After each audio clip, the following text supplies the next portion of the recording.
Здравейте на всички, добре дошли отново в каналът на Кико. В днешното видео ще ви покажа какво да направите, ако случайно вашият App Store и по-точно иконата на App Store е изчезнала от телефона по някакъв начин и вие не може да я откриете дори и в библиотеката.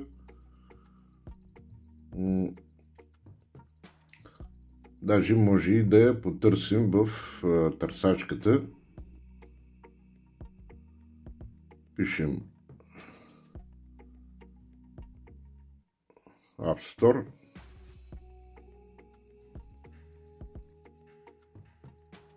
Но за съжаление няма резултат. Стандартно иконата и приложението са тук, но просто има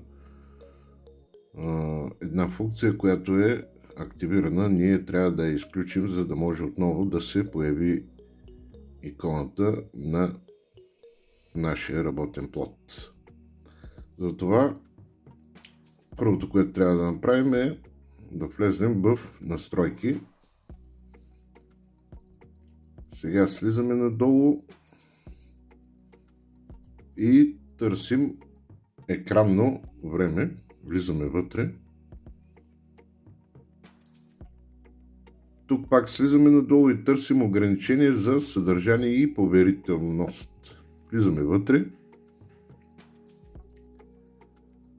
Значи стандартно тази отметка може да е изключена. Вие трябва да я включите тук и да влезнете в покупки в iTunes и App Store. Влизаме тук и както виждате, инсталиране на приложения е изключено в момента. Ние трябва да го включим.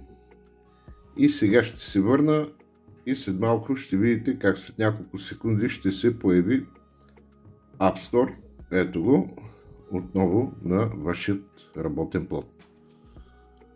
Ако случайно сме направили такова нещо, задържали сме и сме премахнали приложението от начален екран, ето както в случая, отваряме, пишем App Store, както виждате, показва се вече, задържаме на него, сваляме надолу и пак си го поставяме на начален екран. Това беше всичко от мен, скъпи приятели. Ако тапетът на моят iPhone ви харесва, ще поставя линк в описанието. Имам такова видео как да го инсталирате.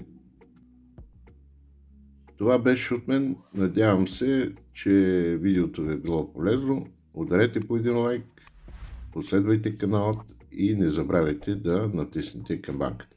Чао и до нови срещи!